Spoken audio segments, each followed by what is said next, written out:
Një grua e moshuar pëson fraktura në duar pak ditë para se të realizonte ëndrrën e saj për të luajtur në piano para publikut. Nusja e djalit thot se ishte një aksident, por analizat tregojnë një tjetër histori. I biri sheh videon e kamerave dhe zbulon diçka të tmerrshme dhe mizore. Me duart e dëmtuara, nëna vendos të përballet me dhimbjen dhe të luajë jo me teknik, por me shpirt. Nëse kjo histori ju interesoj, mos harroni të abonoheni në kanalin ton dhe na thoni nga cili qytet po na ndiqni, vazhdojmë. Mëngjesi erdhi me një shkëlqim të veçantë mbi qytetin e Tiranës.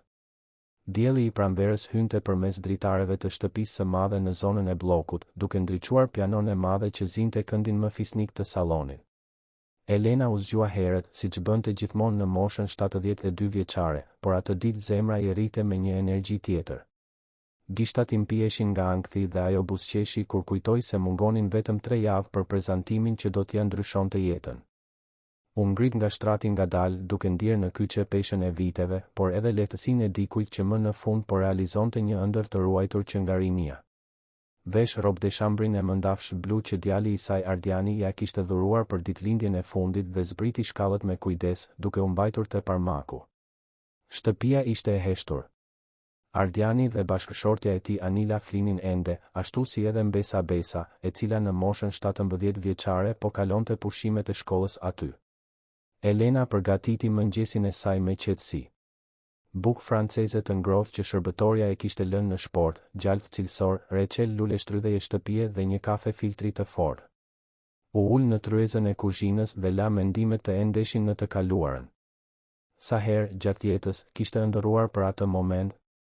Sa net kishte fjetur duke imagjinuar veten në një skenë, duke luajtur për një publik të vëmendshëm, gishtat e saj duke rrëshitur mbi taste me mjeshtërinë që aq shumë dëshironte të zhvillonte. E lindur në një familje tregtarësh në vitet 50, Elena ishte rritur duke dëgjuar muzikë klasike në radio. Babai i saj, pronar i një dyqani copash në qendër të qytetit, adhuronte Chopinin dhe Beethovenin dhe gjithmonë thoshte se muzika ishte gjua e shpirtit. Elena ishte dashuruar me pianon në moshën 8 vjeçare, kur pa një shfaqje në kishën e lagjes. Një vajzë e re, e veshur me të bardha, luante me aq delikatesë sa dukej sikur fluturonte mbi instrument. Në atë çast, Elena e dinte se çfarë donte për jetën e saj. Por realiteti ishte ndryshe. Familja kishte burime të kufizuara dhe një piano ishte një artikull luksi. Mësimet e muzikës kushtonin shumë për buxhetin e shtrënguar. Elena u rrit duke e ushqyer ëndrrën në heshtje, ndërsa ndihmonte baban në dyqan dhe më vonë punonte si mësuese filloreje. U martua në moshën 23 vjeçare me Robertin, një inxhinier serioz dhe punëtor, dhe shpejt lindi Ardiani. Jeta u mbush me përgjegjësi, fatura për të paguar, pelena për të ndëruar, detyra shtëpie për të kontrolluar. Pianoja mbeti për më vonë. Gjithmonë për më vonë. Roberti kishte ndëruar jetë 10 vjet më parë, viktimë e komplikacioneve kardiake. Ardiani, tashmë i rritur dhe i suksesshëm si avokat, këmbënguli që nëna e tij të transferohej në shtëpinë e tij. Elena pranoi, por vuri një kusht, donte një piano. Ardiani jo vetëm që ra dakord, por bleu instrumentin më të mirë që gjeti, një stejnaj madhështor që zuri vendin e nderit në sallonin e pritjes. Në vitet e para, Elena vetëm e vëzhgonte pianon me një respekt pothuajse fetar. Luante disa nota aty këtu, por nuk kishte guxim të fillonte me të vërtetë. Ndihej shumë e vjetër, shumë e paaftë, shumë vonë. Derisa 3 vjet më parë, në një panajër artizanati në pazarin e ri, njohu Valbonën, një mësuese pianoje në pension që ofronte mësime për të rritur. Valbona ishte një grua energjike 65 vjeçare, me flokë të thinjur e të shkurtër, sy blu depërtues dhe një buzëqeshje ngjitse. Ajo vetë kishte filluar t'u jepte mësim të rriturve pasi kuptoi se sa shumë njerëz mbanin të njëjtën ëndër të paralizuar. Mësimet zhvilloheshin 2 herë në javë dhe Elena iu përkushtua me një pasion që habiti edhe mësuesen. Gishtat e saj, të ngurtë në fillim, filluan të fitonin fleksibilitet. Qëndrimi i saj u përmirësua. Leximi i partiturave, që duke i pamundur në fillim, u bë pothuajse i natyrshëm. Dhe pastaj erdhi ftesa. Valbona organizonte çdo vit një recital për nxënësit e saj të rritur në teatrin e operas dhe baletit, një ngjarje prestigjioze që tërhiqte familje të tëra dhe adhurues të muzikës klasike. Elena do të ishte një nga interpretueset. Do të luante Clair de Lune nga Debussy, një pjesë që e kishte zgjedhur për bukurinë e saj melankolike dhe për lidhjen emocionale që ndjente me çdo not. Duke mbaruar kafen, Elena u drejtua për në sallon. U ul para pianos, rregulloi qëndrimin siç e kishte mësuar Valbona dhe filloi të luante. Notat e para rrjedhën të buta, delikate. Gishtat e saj kërcenin mbi taste me një besim në rritje. Mbylli syt dhe u la të rrëmbej nga muzika, duke ndier çdo akord të rezononte jo vetëm në instrument, por edhe në gjoksin e saj. Nuk e vuri re që Anila kishte zbritur shkallët dhe po e vëzhgonte nga dera e sallonit. Nusja e djalit ishte 38 vjeç, me flokë gështenjë gjithmonë të rregulluar në mënyrë të përsosur, thonë të bërë çdo javë, rroba firmato. Ishte martuar me Ardianin 15 vjet më parë dhe gjithmonë kishte mbajtur një marrëdhënie të edukuar, por të distancuar me vjerën. Anila vinte nga një familje tradicionale e Durrësit, ishte transferuar në Tiranë pas martesës dhe kur nuk e fshehu se e konsideronte kryeqytetin më pak të sofistikuar se qyteti i saj i lindjes. Anila kryqëzoi krahët dhe vëzhgoi Elenën duke luajtur. Kishte diçka në atë skenë që e shqetësonte thellësisht. Muajt e fundit, që kur ishte shpallur prezantimi, Elena kishte marrë vëmendje në rritje. Ardiani fliste për të ëmën me krenari të dukshme.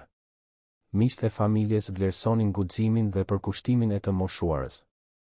Në mbledhjen e fundit familjare, Elena kishte qenë në qendër të vëmendjes, të gjithë donin të dinin për mësimet e saj, përgatitjen e saj, zgjedhjen e saj muzikore. Dhe Anila nuk mund të mos e krahasonte atë vëmendje me indiferencën që merrte Besa. Vajza e saj studionte piano prej 7 vjetësh, që nga mosha 10 vjeçare. Anila kishte investuar shumë amaramendëse në mësime private, instrumente cilësore, materiale të importuara. Por Besa kur nuk kishte treguar talent apo pasion të vërtetë. Luante mekanikisht, pa shpirt, duke përmbushur një detyrim të imponuar nga ëma. Dhe sa më shumë Elena përparonte dhe merrte lëvdata, aq më shumë Anila ndjente një thumbim të diçkaje që nuk donte ta emërtonte. Zili. Ishte zili, duhej ta pranonte me veten. Si ishte e mundur që një grua 72 vjeçare, që kishte filluar nga zeroja vetëm 3 vjet më parë, të merrte më shumë njohje se vajza e saj, që studionte prej kaq shumë kohësh? Pse njerëzit ma gjepseshin me historinë e Elenës dhe mezi e përmendnin Besën? Anila u kthye dhe u ngjit përsëri në shkallë, pa bërë zhurmë. Hyri në dhomë dhe gjeti Ardianin duke u veshur për punë. Ai ishte një burr 45 vjeçar, i gjatë, me flokë që fillonin të thinjeshin në tëm, tha, sy kafe të butë si të sëmës. E donte Elenën me një përkushtim të birit të vetëm dhe ishte i lumtur për prezantimin që po afrohej. Mirëmëngjes, zemër, tha Ardiani kur pa të shoqen. Mami është tashmë te pianoja? E dëgjova muzikën që këtu lart. Po luan gjithnjë e më mirë, apo jo? Anila sforcoi një buzëqeshje. Po, është shumë e përkushtuar. Ardiani vuri re diçka në tonin e së shoqes, por preferoi të mos komentonte. Kohët e fundit ndjente se Anila ishte e çuditshme, më e irrituar, më e mbyllur. Ja atribuonte stresit të punës së saj në butikun e veshjeve që menaxhonte në qendrën tregtare, por kishte diçka më shumë që ai nuk arrinte ta identifikonte. Po shkoj në punë. Sot kam një seancë të rëndësishme, tha Ardiani, duke i puthur ballin së shoqes. Nuk do të drekoj në shtëpi. Me siguri do të dalë vonë. Anila tundi kokën dhe priti që i shoqi të largohej. Pastaj u ul në shtrat dhe la mendimet të rridhnin lirshëm. Duhej të bënte diçka. Nuk mund të rrinte thjesht duke parë ndërsa Elena merrte gjithë atë admirim. Nuk ishte e drejtë. Besa meritonte të njihej. Ajo, Anila, meritonte të shihej si nëna që kishte investuar vite në edukimin muzikor të së bijës. Një ide filloi të formohej në mendjen e saj. Ishte e gabuar, e dinte. Por ndjenja e padrejtësisë ishte shumë e fortë për t'u injoruar. Atë pasdite, Elena pati mësimin e saj të rregullt me Valbonën. Mësuesja jetonte në një vilë simpatike në zonën e liçenit, me një piano Yamaha në sallonin e mbushur me bimë dhe dritë natyrale. Mësimet atje ishin gjithmonë një moment paqeje dhe rritjeje për Elenën. Po përparon në mënyrë të mrekullueshme, tha Valbona pasi dëgjoi Elenën të luante pjesën e plotë. Interpretimi yt po fiton thellësi emocionale. Nuk është vetëm teknik, Elena. Ti po vendos shpirtin tënd në këtë muzikë. Elena ndjeu sytë ti mbusheshin me lodh. Faleminderit, Valbona. Nuk e imagjinon dot sa shumë do të thot kjo për mua. Kam kaluar gjithë jetën duke pritur për këtë moment. Valbona i mbajti duart Elenës me dashuri. Dhe ti e meriton çdo sekond të ti. Prezantimi yt do të emocionoj shumë njerëz. Jam e sigurt. Të dyja biseduan për një orë tjetër rreth detajeve të performancës, se si të menaxhojë nervozizmi i skenës, rreth rëndësisë së frymëmarrjes dhe lidhjes me muzikën. Kur Elena u largua prej andej, ndiheje për të rirë, plot besim. Por kur arriti në shtëpi, gjeti një atmosferë tjetër. Anila ishte në salon, duke organizuar disa letra mbi tavolinën e kafes. Besa ishte ulur në divan, duke lëvizur në celular me një shprehje të mërzitur. Dhe Ardiani ende nuk ishte kthyer nga zyra. Elena, mund të flas me ty një moment? Pyeti Anila me një buzëqeshje që nuk i arrinte në sy. Sigurisht, e dashur. Çfarë ka? Anila tregoi divanin. Ulu, të lutem. Bëhet fjalë për prezantimin. Elena ndjeu një shtrëngim në gjoks, por u ul pranë Besës. Çfarë ka prezantimi? E po, tha Anila, duke zgjedhur fjalët me kujdes, kam menduar shumë për këtë. Dhe mendoj se do të ishte e mrekullueshme nëse Besa do të mund të merrte pjesë gjithashtu. Në fund të fundit, ajo studion piano prej shumë më tepër kohe se ti, dhe do të ishte një mundësi për të që të tregonte talentin e saj. Elena rudhi syt, e habitur. Por Anila, recitali është specifikisht për nxënësit e Valbonës. Besa nuk është nxënësja e saj. E di, por mendova se ndoshta mund të flisje me mësuesen tënde. Të kërkoje një përjashtim. Besa mund të luante pak para ose pas teje. Do të ishte bukur, gjyshja dhe Mbesa në të njëjtën skenë. Elena shikoi Besën, e cila vazhdonte me sy të ngulitur në celular, qartësisht e painteresuar për bisedën. E dashur, do të doje të luaje në recital? Besa ngriti supet pa ngritur sy. S'ka rëndësi. Anila i hodhi një vështrim të irrituar së bijës. Besa, je e sjellshme. Gjyshja jote po pyet diçka të rëndësishme. Besa pshërtiu dhe më në fund la celularin. Mami, ti e di që nuk më pëlqejnë prezantimet. Bëhem nervoze, gaboj notat. Dhe sinqerisht nuk e kuptoj pse duhet të luaj në eventin e gjyshjes. Anila ndjeu fytyrën t'i nxehej nga zemërimi, por u përmbaj. Sepse do të ishte një mundësi e jashtëzakonshme për ty sepse ke studiuar me vite dhe meriton njohje. Sepse kjo do të bënte mirë. Elena ndjeu sikletin të rritej. Anila, e dashur, e kuptoj qëllimin tënd, por mendoj se kjo është diçka që duhet ta vendos Besa. Dhe përveç kësaj, recitali është tashmë i organizuar. Nuk do të ishte e përshtatshme të kërkoja ndryshime në minutën e fundit. Anila kafshoi buzën. Syt i shkëlqyen me një emocion që Elena nuk diti ta identifikonte. E kuptoj. Pra, ti as nuk do të përpiqesh ta ndihmosh Mbesën tënde. Nuk është kjo, Anila. Do të më pëlqente shumë ta shija Besën duke luajtur. Por jo në këtë recital specifik. Ndoshta në një event tjetër në të ardhmen. Sigurisht. Në të ardhmen. Gjithmonë në të ardhmen, përshpëriti Anila duke u ngritur befas. Lëre, Elena. E kuptova mesazhin. Dhe doli nga saloni para se Elena të mund të përgjigjej. Besa rrotulloi syt. Më fal, gjyshe. Mami është pak e çuditshme kohët e fundit. Mendoj se është e stresuar me dyqanin. Elena i përkëdheli flokët Mbesës. Mos u shqetëso, e dashur. Do t'i kaloj. Por në thellësi të zemrës, Elena ndjeu një shqetësim të rritej. Kishte diçka në vështrimin e Anilës që e shqetësonte. Diçka që shkonte përtej stresit apo shqetësimit amësor. Ishte diçka më e thellë, më e errët. Atë natë, gjatë darkës, Ardiani u përpoq ta mbante bisedën të lehtë, por tensioni ishte i prekshëm. Anila mezi i preku ushimin, duke u përgjigjur me një fjalësha kur dikush i drejtohej. Elena bëri çmos të dukej e natyrshme, por ndjente një peshë në stomak. Pas darkës, Elena u ngjit në dhomën e saj dhe mori në telefon shoqen e saj më të mirë, Teftën, me të cilën mbante miqësi që nga koha e shkollës. Të dyja bisedonin pothuajse çdo ditë, duke ndarë gëzime dhe shqetësime. Tefta, mendoj se ka diçka që nuk shkon me Anilën, tha Elena në telefon, e shtrirë në shtratin e saj. Ajo është ndryshe. Donte që unë të kërkoja që Besa të luante në recitalin tim dhe kur I thash se nuk ishte e mundur, u mërzit shumë. Tefta, një zonjë 70 vjeçare, e ve dhe nën e 3 fëmijëve, I njihte mirë dramat familjare. Ah, Elena, xhelozia e vjerës është gjë e zakonshme. Ndoshta ajo ndjen se ti po merr më shumë vëmendje se vajza e saj. Por kjo nuk ka kuptim. Unë kur nuk kam dashur të eklipsoj askën. Vetëm dua të realizoj ëndrrën time. E di, e dashur. Por njerëzit nuk janë gjithmonë racional kur bëhet fjalë për familjen. Ki kujdes, por mos lejo që kjo të prish përgatitjen. Ti e meriton këtë moment. Elena e falenderoi për bisedën dhe e mbylli telefonin, por sikleti mbeti. Atë natë fjeti keq, duke u zgjuar disa herë me ëndra të paqarta. Ditët në vijim sollën një rutinë të çuditshme. Anila e shmangte Elenën duke dalë nga dhomat kur hynte Vjera, duke u përgjigjur vetëm sa për sy e faqe kur pyetej për diçka. Ardiani e vuri re tensionin, por nuk dinte si të ndërhynte. Besa vazhdonte në botën e saj adoleshente, e pavetdijshme për dramat e të rriturve. Elena vazhdoi provat e saj të përditshme, por gëzimi ishte I njollosur nga atmosfera e rëndë e shtëpisë. Ndihej e vëzhguar, e gjykuar.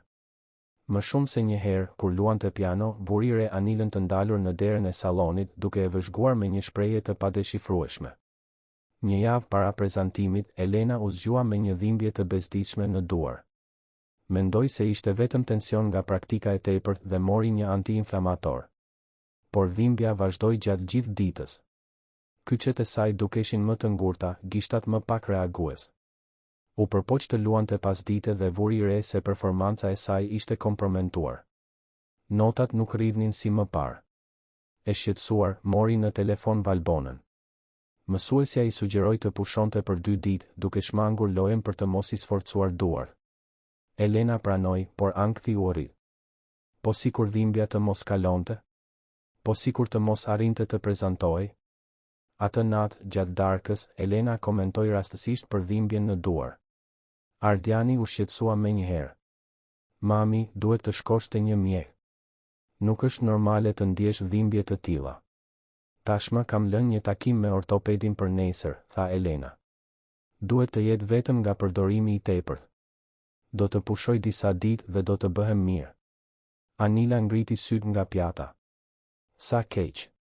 Pikërisht tani, kaq afër prezantimit. Kishte diçka në tonin e Anilës që e bëri Elenën të dridhej. Por ajo e largoi ndjesinë duke I atribuar paranojës së saj.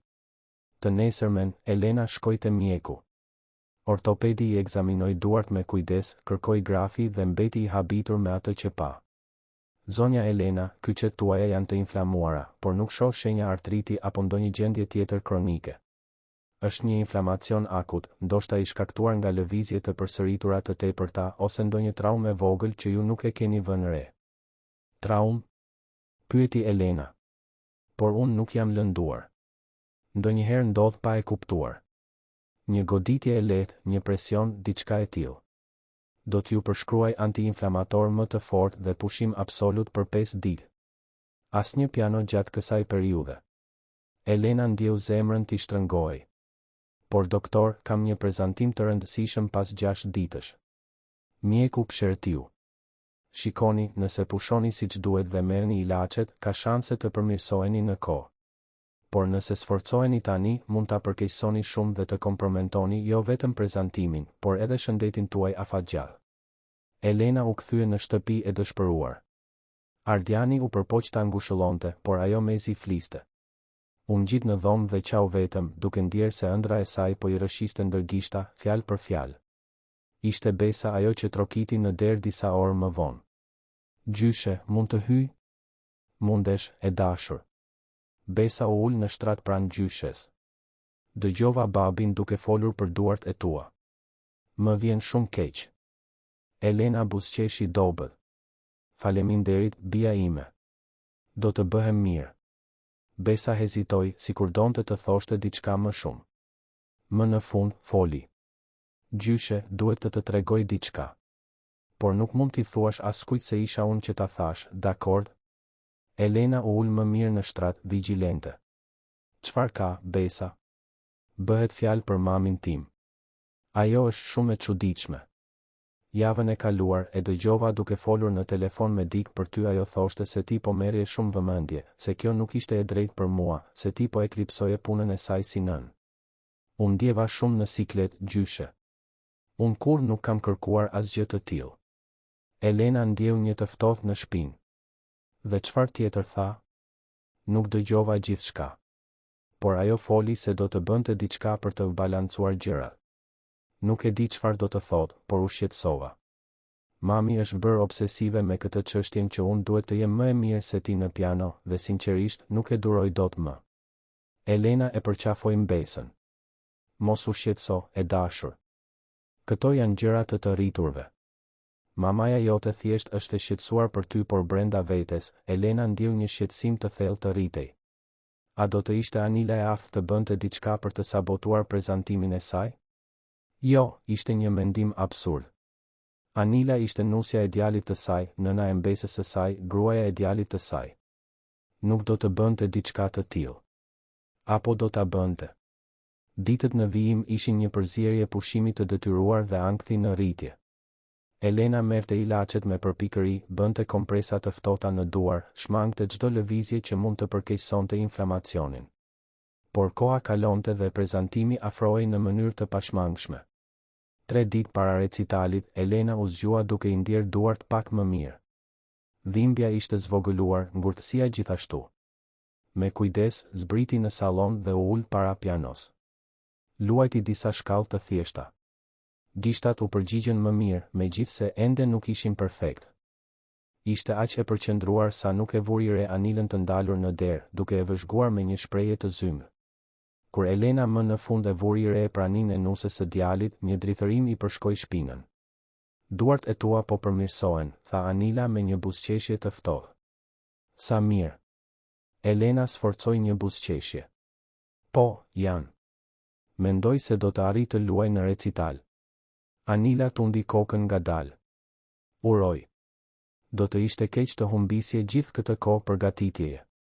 Dhe u kthye duke e lënë Elenën vetëm me një parandjenjë që nuk arrinte ta emërtonte. Diçka nuk shkonte. Shumë keq. Por se çfarë saktësisht, Elena nuk dinte ta thoshte. 2 ditë para prezantimit, Elena u zgjua në mes të natës me një etje të tmerrshme. Zbriti në kuzhinë për të pirë ujë dhe, duke kaluar pranë sallonit, vuri re një dritë të ndezur në zyrën e Ardianit. Ju duke çuditshme, pasi ishte pothuajse 3 e mëngjesit. U afrua në heshtje dhe dëgjoi zëra. Ishte Ardiani dhe Anila, duke debatuar me tone të ulta, por të tensionuara. Anila, kjo është qesharake. Mami im nuk po përpiqet të eklipsoj askënd, thoshte Ardiani. Ti nuk kupton. Ti kur nuk kupton. Të gjithë flasin për të, e lavdërojnë, sikur të ishte ndonjë heroin. Po besa. Askush nuk interesohet për përpjekjet që bën ajo, për vitet e studimit që unë kam investuar tek ajo. Besës nuk i pëlqen të luaj piano, Anila. Kjo është e qartë për të gjithë, përveç teje. Ti po projekton dëshirat e tua te vajza jon. Jo, nuk po e bëj. Unë vetëm dua që ajo të njihet. Dhe duke e bërë mamin tim të ndihet keq do ta zgjidhësh këtë? Unë nuk po bëj asgjë. Nuk e di për çfarë po flet. Elena ndjeu këmbët t'i dridheshin. U largua në heshtje dhe u kthye në dhomën e saj, me zemrën që i rrite fort. Konfirmimi i dyshimeve të saj nuk solli lehtësim, vetëm më shumë frikë. Anila vërtet ushqente ndjenja negative në lidhje me prezantimin e saj. Por sa e rrezikshme ishte kjo? Të nesërmen në mëngjes, vetëm një ditë para recitalit, Elena u zgjua me një ndjesi të tmerrshme. Duart i ishin njëtur përsëri, kyçet të dhimbshme dhe të ngurta. Ishte sikur përmirësimi i ditëve të fundit ishte zhdukur brenda natës. U përpoq të lëvizte gishtat dhe ndjeu një dhimbje të mprehtë t'i përshkonte kyçet. E dëshpëruar, thiri Ardianin. Ai e çoi menjëherë në urgjencë. Mjekët bën analiza të reja dhe mbetën të habitur. Zonja Elena, inflamacioni është përkeqësuar ndjeshëm. Është shumë e çuditshme. Keni bërë diçka ndryshe? Keni pësuar ndonjë aksident? Jo, asgjë. Isha duke u përmirësuar. Nuk e kuptoj çfarë ndodhi. Mjekët i përshkruan ilaçe më të forta dhe ja imobilizuan duart me fasho të lehta. Shanset që ajo të arrinte të luante të nesërmen ishin praktikisht zero. Elena qau gjatë rrugës për në shtëpi. Ardiani i mbante dorën e shëndosh duke u përpjekur ta ngushëllonte. Mami, mund ta shtyjm. Valbona do të kuptoj. Nuk është e njëjta gjë, Ardian. Kam pritur gjithë jetën për këtë. Kur arritën në shtëpi, gjetën Anilën në kuzhinë duke përgatitur drekën. Ajo shikoi duart e fashuara të Elenës dhe fytyra e saj nuk tregoi habi të vërtetë. Kishte diçka të sajuar në shprehjen e saj të shqetësimit. O Zot, Elena. Çfarë ndodhi? Elena e shikoi në sy dhe në atë moment e kuptoi. E kuptoi me siguri absolute se Anila kishte lidhje me përkeqësimin e duarve të saj. Por si mund ta kishte bërë këtë? Orët në vijim u zvarritën në një makt të heshtur. Elena qëndroi në dhomën e saj, e path të pranonte se ëndra e saj ishte shkatëruar. Ardiani anuloi prezantimin me Valbonën, e cila u dëshpërua nga lajmi. Dhe pastaj, kur ra nata dhe shtëpia u zhyt në një heshtje të rëndë, Besa trokiti përsëri në derën e Elenës. Gjyshe, pash diçka. Duhet të ta tregoj. Besa hyri në dhomë me sy të zgurdulluar, duke mbyllur derën pas vetes me kujdes. Elena u ul më mirë në shtrat, duart e saj ende të dhimbshme pulsonin brenda fashove. Zemra i rahu më shpejt kur pa shprehjen serioze të Besës. Çfarë pe, e dashur? Pyeti Elena, duke u përpjekur ta mbante zërin të qetë. Besa u afrua dhe u ul në këmbët e shtratit, duart i dridheshin lehtë. Gjyshe, duhet të më premtosh se nuk do të thuash që isha unë që ta tregova. Të paktën jo tani. Unë ende jetoj këtu dhe kam frikë se çfarë mund të bëj mami. Elena i zgjati dorën e shëndosh dhe i mbajti dorën Besës. Të premtoj. Mund të flasësh. Besa mori frym thellë. 2 ditë më parë, kur ti ishe duke fjetur, u zgjova natën vonë për të shkuar në tualet. Kur u ktheva në dhomë, pash mamin duke dal nga dhoma jote. Mu duke çuditshme, sepse ajo kur nuk shkon atje në mes të natës. Ajo nuk më pa. U fsheha në korridor dhe e vëzhgova të zbriste në kuzhinë, të lante duart shumë ngadalë, sikur po hiqte diçka prej tyre, dhe pastaj të kthehej në dhomën e saj. Elena ndjeu stomakun ti përdridhej. Dhe ti e di se çfarë po bënte në dhomën time? Nuk isha e sigurt, kështu që të nesërmen, kur të gjithë dolën nga shtëpia, shkova të hetoja. Besa hezitoi, duke kafshuar buzën. Gjyshe, gjeta disa tableta të fshehura në sirtarin e komodinës së mamit. Nuk janë ilaçet e saj normale. Kërkova në internet emrin që ishte në paketim. Janë tableta për të shkaktuar reaksione alergjike dhe inflamacione. Lloji i gjës që mund t'i bëj duart e dikujt të ënjten. Bota dukej se po rrotullohej rreth Elenës. Po thua që mamaja jote ka futur diçka në ilaçet e mia? Besa tundi kokën, lotët i rridhnin në përfaqe. Mendoj se po, gjyshe. Kontrollova vitaminat e tua, ato që merr çdo ditë para se të flesh. Tabletat kanë një pamje të çuditshme. Disa duken pak më ndryshe se të tjerat, sikur të ishin zëvendësuar. Dhe shishja e mamit ishte e hapur, me disa tableta që mungonin. Elena mbylli syt, duke ndier një përzierje shoku, tradhtie dhe një trishtimi të thellë. Si mund të bënte dikush nga familja e saj diçka të tillë? Anila i kishte helmuar vitaminat për të sabotuar prezantimin e saj, për ta bërë të vuante, për t'i shkatëruar ëndrrën.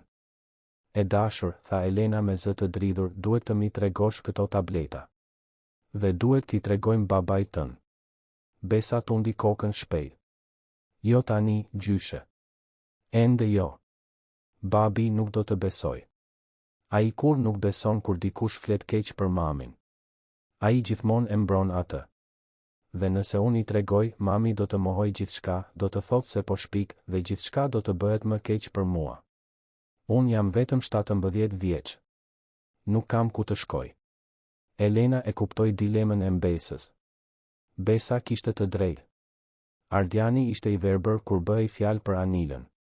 Gjithmonë kishte qenë. Ai e donte me përkushtim dhe refuzonte t'i shihte defektet. Dhe të akuzojë Anilën pa prova konkrete mund të shkatëronte familjen në një mënyrë të pariparueshme. Atëherë çfarë të bëjmë? Pyeti Elena, duke u ndier e humbur. Besa fshiu lotët. Së pari, ti ndalon së marri vitaminat. Menjëherë.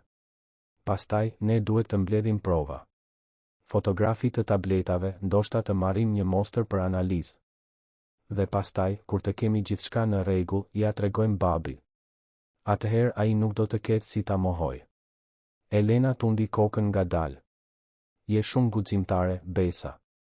Dhe shumë e zgjuar. Besa e përqafoi gjyshen me kujdes, duke shmangur duart e saj të lënduara. Të dua, gjyshe. Dhe e urrej të shoh duke vuajtur kështu. Mami e ka gabim. Shumë gabim. Atë natë, Elena nuk i mori vitaminat.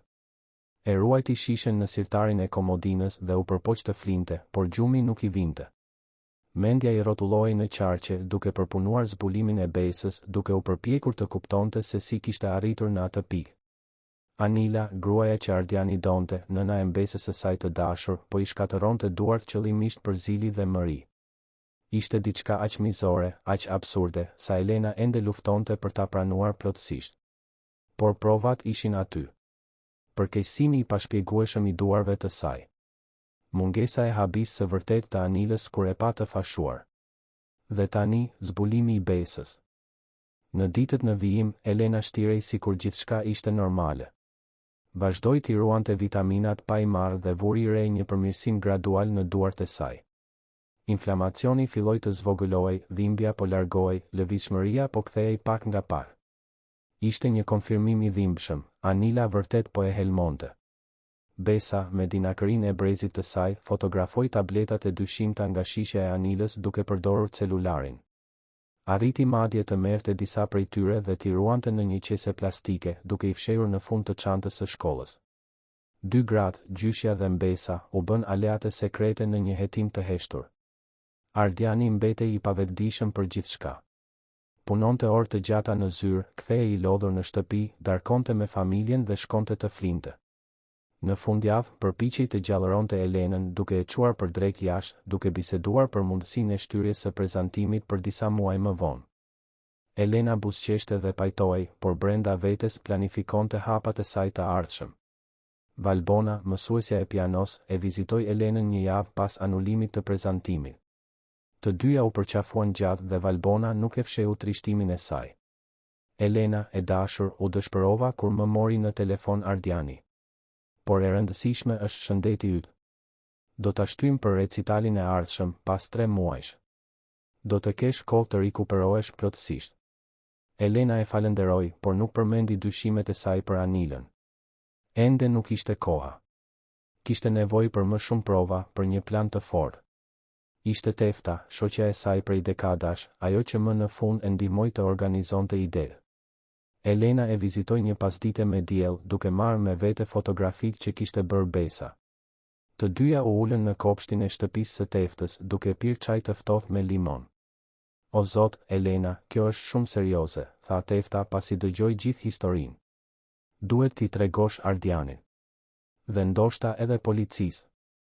E di, Tefta. Por Ardiani nuk do të besoj pa prova konkrete.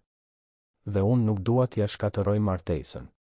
Pavarësisht gjithçkaje, Anila është nëna e Besës, gruaja e tij. Kjo do ta shkatëronte gjithë familjen. Tefta i mbajti duart Elenës me vendosmëri. E dashur, ajo u përpoq të shkatëronte ty të helmoj për zili. Kjo nuk është diçka e vogël. Është diçka shumë e rëndë. Nuk mund ta lësh të kaloj. Nuk do ta lë, premtoi Elena. Por duhet ta bëj në mënyrën e duhur. Për të mirën e të gjithëve. Javët në vijim sollën një rutinë të çuditshme. Elena vazhdoi rehabilitimin e saj, duart i përmirësoheshin ditaditës tani që nuk po helmohej më.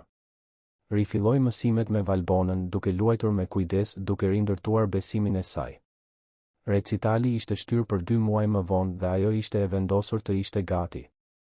Anila, duke vënë re përmirësimin e Elenës, u duk qartësisht e pakënaqur. Më shumë se një herë, Elena e kapi duke vëzhguar duart e saj me një shprehje frustrimi të maskuar keq. Por Anila nuk e dinte se plani i saj ishte zbuluar. Vazhdonte rutinën e saj normalisht, duke punuar në butik, duke u kujdesur për shtëpinë, duke ndërvepruar me familjen. Ishte gjatë një dreke të diel, me gjithë familjen të mbledhur, që u shfaq çarja e parë.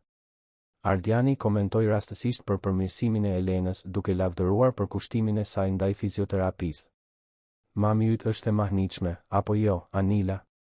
Në pak javë ka rikuperuar pothuajse gjithë lëvizshmërinë. Mjekët mbetën të impresionuar. Anila sforcoi një buzëqeshje. Vërtet. Shumë impresionuese. Besa, e ulur pranë gjyshes, shkëmbeu një vështrim domethënës me Elenën. Tensioni ishte i prekshëm, të paktën për ata që dinin se çfarë po ndodhte nën sipërfaqe. Pas drekës, ndërsa Elena ndihmonte për të mbledhur pjatat, Anila ju afrua në kuzhinë. Të dyja mbetën vetëm për një moment. Vitaminat e tua po funksionojnë mirë? Pyeti Anila me një buzëqeshje që nuk i arrinte në sy. Elena ndjeu një të ftohtë në shpinë, por e ruajti qetësinë. Në fakt, i ndalova. Mendova se mund të më bënin keq. Buzëqeshja e Anilës u lëkun. I ndalove? Pse? Thjesht një intuit. Dhe duket se kisha të drejtë, pasi u përmirësova kaq shumë pasi i ndalova. Anila u zbeh për një sekond, por u rikuperua shpejt. E po, e rëndësishme është që je më mirë. Elena e mbajti vështrimin e nusës së djalit. Po, Anila. E rëndësishme është që jam më mirë. Pavarësisht gjithçkaje. Nën teksti i fjalisë nuk kaloi pa u vënë re. Anila hapi gojen sikur do të thoshte diçka, por Ardiani hyri në kuzhinë në atë moment, duke thyer tensionin. Mami, Anila, keni nevojë për ndihmë? Të dyja u përgjigjen jo njëkohësisht dhe momenti kaloi. Por diçka kishte ndryshuar. Anila e dinte se Elena dyshonte. Dhe Elena e dinte se Anila e dinte. Atë natë, Elena dhe Besa biseduan gjatë. Duhet të veprojmë shpejt, tha Elena. Ajo e di që unë e kam zbuluar. Nuk e di se çfarë mund të bëj tani. Besa ra dakord. Gjyshe, mendoj se duhet t'i tregojmë babit nesër. Të mbledhim të gjitha provat dhe t'i tregojmë. Nuk mund të presim më. Elena tundi kokën me zemrën të rënduar. Ke të drejtë. Është koha të zbulojmë të vërtetën. Por fati kishte plane të tjera. Të nesërmen në mëngjes, kur Elena zbriti për kafe, gjeti Ardianin të ulur në tryezën e kuzhinës me një shprehje të shkatëruar. Anila ishte pranë tij, duke qarë me dënesë. Çfarë ndodhi? Pyeti Elena, e alarmuar. Ardiani ngriti sytë e kuq. Mami, ulu. Duhet të tregoj diçka. Elena u ul, me zemrën që i rrite fort. Ardiani i mbajti duart me kujdes, duke shmangur zonat ende të ndjeshme. Anila më tregoi diçka shumë të vështirë mbrëm. Ajo po kalon një krizë të rëndë emocionale. Ka vuajtur nga depresioni dhe ankthi prej muajsh, por nuk donte të shqetësonte askën. Dhe dje, në një moment dobësie, ajo u përpoq të bënte diçka të tmerrshme. Elena ndjeu gjakun t'i ngri. Çfarë? Ajo u përpoq të lëndonte veten, mami. Ishte aq e dëshpëruar me ndjenjat e saj të pamjaftueshmërisë sa gati mori ilaçe të tepërta. Unë arrita ta ndaloja në kohë, por ajo është shumë keq. Do ta çojmë për një trajtim psikiatrik. Ajo ka nevojë për ndihmë profesionale. Elena shikoi Anilën, e cila fshinte fytyrën në duar duke dënesur. Dhe kuptoi se çfarë po ndodhte. Anila po paraprinte. Po krijonte një narrativ ku ajo ishte viktima, personi i brish që kishte nevojë për dhëmbshuri. Nëse Elena e akuzonte tani, do të dukej mizore, e pandjeshme. Ishte geniale, në një mënyrë perverse. Anila po siguronte që çdo akuzë kundër saj do të interpretohej si një sulm ndaj një personi të brish mendërisht. Ardian, tha Elena me kujdes, e kuptoi që Anila po kalon vështirësi. Por ka disa gjëra që duhet të tregoj për atë që ndodhi me mua. Ardiani tundi kokën. Mami, të lutem. Jo tani. Anila është shumë e brishtë. Ajo do të filloj trajtimin sot. Psikiatri është tashmë rrugës. Mund të flasim për çdo gjë tjetër më vonë, kur ajo të jetë më e qëndrueshme? Elena shikoi të birin, nusën e djalit që qante, dhe e dinte se e kishte humbur atë betejë. Nëse këmbëngulte tani, do të shihej si e pandjeshme. Ardiani nuk do ta dëgjonte. Kishte nevojë për një moment tjetër, një qasje tjetër. Në rregull, Ardian. Mund të flasim më vonë. Besa, e cila kishte zbritur shkallët dhe kishte dëshmuar skenën nga korridori, e gjeti gjyshen në dhomë një orë më vonë. Vajza ishte e tërbuar. Ajo manipuloi gjithçka, gjyshe. U bë viktim që askush të mos na besoj ne. Elena e përqafoi Besën. E di, e dashur. Por nuk kemi humbur ende. Vetëm duhet të jemi më të zgjuara. Në javët në vijim, shtëpia u shndërrua në një skenë bizare. Anila filloi trajtim psikiatrik intensiv me seanca terapie 3 herë në javë dhe një sasi shqetësuese ilaçesh. Ajo ecte nëpër shtëpi si një hije, duke folur pak, duke qarë shpesh, duke qëndruar në rolin e personit të thyrë që kishte nevojë për kujdes. Ardiani ishte i shkatëruar nga situata e së shoqes dhe ju përkushtua mbështetjes së saj plotësisht. Elena dhe Besa, nga ana tjetër, mbanin provat e tyre të ruajtura, duke pritur momentin e duhur për të vepruar. Ishte Tefta ajo që sugjeroi zgjidhjen. Elena, ke nevojë për një avokat. Jo për të paditur ende, por për të orientuar. Dikush që i kupton rastet e tilla dhe mund të thotë saktësisht se çfarë të bësh. Elena ndoqi këshillën dhe kërkoi në mënyrë diskrete një avokat të specializuar në të drejtën familjare dhe krime. Avokat Genc Malaj ishte një burr 50 vjeçar, me përvojë dhe i dhembshur. Ai dëgjoi gjithë historinë, ekzaminoi provat dhe bëri një analizë të ftohtë. Zonja Elena, ato që keni janë indicie të forta, por jo prova përfundimtare. Fotografitë e tabletave nuk provojnë se ato u përdorën kundër jush. Kemi nevojë për diçka më definitive. Sugjerimi im është që të mbledhim një mostër të ilaçeve tuaja origjinale dhe të bëjmë një analizë laboratorike. Nëse gjejmë substanca të çuditshme, do të kemi provë të pakundërshtueshme. Elena ra dakord me njëherë. Ende e ruante shishen e vitaminave që kishte ndaluar së marri. Avokati i dërgoi kapsulat në një laborator të specializuar dhe ata pritën rezultatet. Ndërkohë, Elena vazhdoi përgatitjen e saj për recitalin e shtyrë. Duart e saj ishin pothuajse plotësisht të rikuperuara dhe ajo luante me një intensitet emocional të përtërir. Çdo notë ishte një pohim rezistence, një refuzim për të shkatëruar. Valbona e vuri re ndryshimin. Elena, muzika jote është ndryshe. Më e thellë. Më intensive. Çfarë ka ndodhur? Elena buzëqeshi me trishtim. Jeta ndodhi, Valbona. Dhe më mësoi se jemi më të fortë se sa imagjinojmë. 3 javë para recitalit, erdhën rezultatet e laboratorit. Avokat Genci i telefonoi Elenës, zëri i tij i rënë në telefon. Zonja Elena, rezultatet janë përfundimtare. Vitaminat tuaja përmbanin substanca alergjike dhe antiinflamatore në doza që do të shkaktonin saktësisht simptomat që ju keni paraqitur.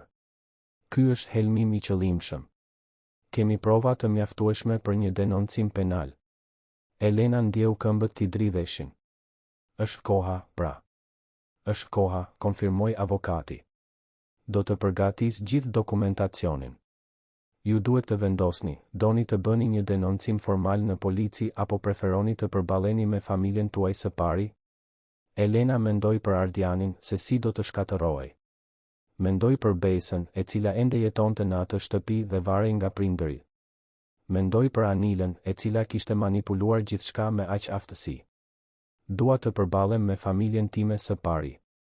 Ardiani meriton ta di të vërtetën para se kjo të bëhet një çështje policore. Por dua që ju të jeni i pranishëm, avokat Genc, për të garantuar që gjithçka të bëhet siç duhet. Avokati ra dakord dhe ata caktuan një takim për fundin e asaj jave. Elena informoi Ardianin se duhej të bisedonin për diçka shumë të rëndësishme dhe kërkoi që e gjithë familja të ishte e pranishme. Ardiani, ende i fokusuar në trajtimin e Anilës, pranoi me ngurim. Kur erdhi dita, Elena u ul në sallonin e ndenjes me avokat Gencin pranë saj. Ardiani dhe Anila ishin në divanin përballë. Besa qëndroi në këmbë pranë gjyshes në një demonstrim të heshtur mbështetjeje. Ardiani i shikoi të gjithë me habi. Mami, çfarë është kjo? Pse ke thirrur një avokat? Elena mori frym thellë dhe filloi. Ardian, ajo që do të tregoj do të jetë shumë e vështirë për t'u dëgjuar. Por ti duhet ta dish të vërtetën për atë që ndodhi realisht me duart e mia dhe pastaj, me zë të vendosur por të emocionuar, Elena tregoi gjithçka. Për keqësimin e pashpjegueshëm të duarve të saj. Zbulimin e besës për tabletat në sirtarin e Anilës. Analizën laboratorike që vërtetonte helmimin. Fotografit, dëshmit, të gjitha provat e grumbulluara gjatë javëve. Ardiani u zbe, duke shikuar nga ema e shoqja me mosbesim. Kjo nuk mund të jetë e vërtetë. Anila, thuaj që kjo nuk është e vërtetë. Anila ishte e palvishme, fytyra pa shprehje. Për sekonda të gjata, nuk tha asgjë. Pastaj, ngadalë, diçka ndryshoi në sytë e saj.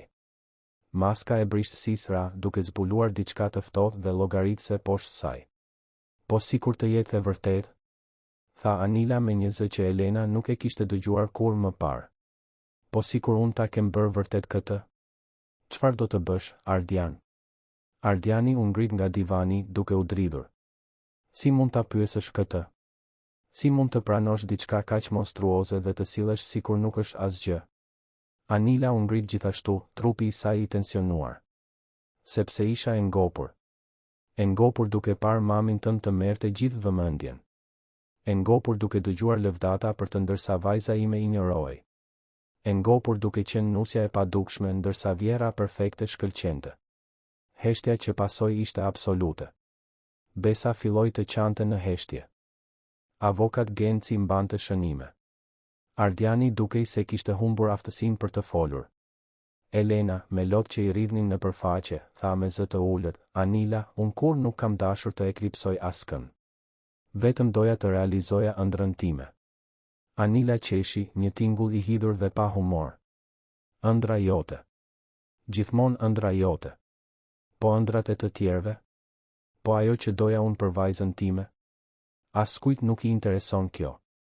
Ardiani më në fund gjeti zërin e tij. Ti helmove mamin tim. Mund ta kishe vrarë.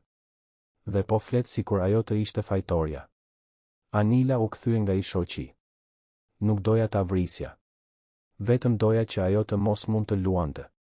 Vetëm doja t'ia prishja atë prezantim qesharaj. Këtë meritonte ajo. Ardiani u tërhoq sikur të kishte marrë një shuplar. Unë nuk të njoh. Mendoja se të njihja, por nuk të njoh. Avokat Genci ndërhyri më në fund. Zonja Anila, ju sapo rrëfyet një krim të rëndë. Helmim me dashje. Ju keni të drejtë për një avokat para se të vazhdoni këtë bisedë. Anila e shikoi avokatin me përbuzje. Nuk kam nevojë për avokat. Të gjithë këtu e dinë se çfarë bëra. Dhe e dinë pse. Nuk pendohem. Besa dënesi më fort. Mami, të lutem, ndalo. Por Anila ishte përtej pikës së kthimit. Vitemërie, zili dhe frustrimi vërshuan jashtë në një rrëket të pakontrollueshme. Ajo nuk ishte viktima e brish që kishte inskenuar. Ishte dikush i konsumuar nga emocione toksike që më në fund kishin shpërthyer në veprime shkatërruese. Ardiani mori celularin me duar të dridhura. Do t'i telefonoj policisë. Anila nuk u përpoq ta ndalonte. Thjesht u ul përsëri në divan me sy të zbrazët dhe priti për atë që do të vinte më pas. Policia mbërriti në më pak se 30 minuta. 2 oficer hynë në shtëpinë e familjes Costa në zonën e bllokut dhe gjetën një skenë që nuk do ta harronin kurrë. Një familje e shkatëruar e ndarë nga rrëfimi i një krimi që dukej se kishte dalë nga një telenovel, por ishte tmerrësisht i vërtetë. Anila u mor për të dhënë dëshmi në komisariat. Nuk rezistoi, nuk protestoi. Hyri në makinën e policisë me të njëjtën shprehje të zbrazët që kishte mbajtur që nga rrëfimi. Ardiani e shoqëroi, ende në gjendje shoku, i paftë të përpunonte plotësisht atë që po ndodhte. Elena mbeti në shtëpi me Besën dhe avokat Gencin, të gjithë duke u përpjekur të kuptonin se si kishin arritur në atë pikë. Nata ishte e gjatë dhe torturuese. Elena nuk arriti të flinte. Qëndroi ulur në koltukun e saj të preferuar, duke parë pianon që përfaqësonte kaq shumë në jetën e saj. Ai instrument madhështor që duhej të ishte simbol i gëzimit dhe realizimit, ishte bërë epiqendra e një tragjedie familjare. A ja kishte vlejtur? A justifikonte ëndra e saj gjithë atë dhimbje? Besa hyri në salon në 2 të mëngjesit dhe e gjeti gjyshen ende zgjuar. Gjyshe, nuk mund ta fajsosh veten për këtë. Elena shikoi Besën me sy të lodhur. Si nuk mundem, e dashur? Si kur të mos kisha filluar të luaja piano, asgjë nga këto nuk do të kishte ndodhur. Besa u ul në këmbët e koltukut. Kjo nuk është e vërtetë. Problemi nuk ishte pianoja. Problemi ishte ajo që kishte brenda mamit tim. Zilia, mëria, nevoja për të kontrolluar gjithçka. Kjo ka qenë gjithmonë aty. Pianoja ishte vetëm shkëndia. Po të mos ishte kjo, do të ishte diçka tjetër. Elena i përkëdheli flokët mbesës. Je shumë e mençur për moshën tënde. Mu desh të rritesha shpejt, tha Besa me trishtim.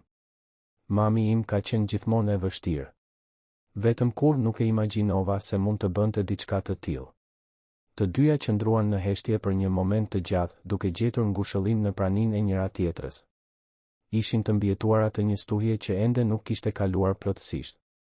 Ardiani u kthye në shtëpi në agim, fytyra e tij e shënuar nga lodhja dhe dhimbja emocionale. Anila ishte akuzuar zyrtarisht për helmim me dashje dhe ishte ndaluar në pritje të seancës gjyqësore. Avokati i saj, një profesionist i kontraktuar me nxitim nga familja e Anilës, përpiqej të argumentonte për liri me kusht bazuar në trajtimin e saj psikiatrik, por prokuroria kundërshtonte. Ardiani u ul në tryezën e mëngjesit pa mundur të hante. Elena përgatiti kafe të fortë dhe u ul pranë të birit duke i mbajtur dorën. Biri im, më vjen shumë keq. Kur nuk doja që kjo të ndodhte kështu. Ardiani tundi kokën. Mami, ti nuk ke asgjë për të kërkuar falje. Ishte Anila ajo që bëri gjithë këtë. Unë vetëm nuk mund ta besoj. 15 vjet martesë. Si nuk e pash? Si nuk e kuptova se çfarë ishte aftë të bënte? Sepse e fshite mirë, tha Besa, e cila ishte gjithashtu në tryezë. Dhe sepse ti nuk doje ta shije, babi. Ti gjithmonë e mbroje mamin, edhe kur ajo bënte gjëra të gabuara. Ardiani shikoi të bien me habi. Çfarë gjërash të gabuara? Besa pshertiu. Babi, mami ka qenë gjithmonë kontrolluese me mua. Gjithmonë më ka detyruar të bëj gjëra që nuk doja. Pianoja, kërcimi, konkurset e bukurisë kur isha e vogël. Gjithçka ishte për atë që ajo donte të projektonte në botë. Unë kur nuk pata zë. Dhe kur përpiqesha të flisja, ti thoshe se ishte normale, se ajo vetëm donte më të mirën për mua. Ardiani mbylli syt, dhimbja e dukshme në çdo rrull të fytyrës së tij. Kam dështuar me ty, kam dështuar me të dyja. Elena i shtrëngoi dorën të birit. Nuk bëhet fjalë për dështim, Ardian. Bëhet fjalë për zgjim. Dhe ti u zgjove. Kjo është ajo që ka rëndësi tani. Ditët në vijim ishin një vorbull për si gjërash ligjore. Seanca gjyqësore u zhvillua dhe gjykatësi, pasi analizoi provat dhe dëgjoi argumentet e të dyja palëve, vendosi ta mbante Anilën në paraburgim.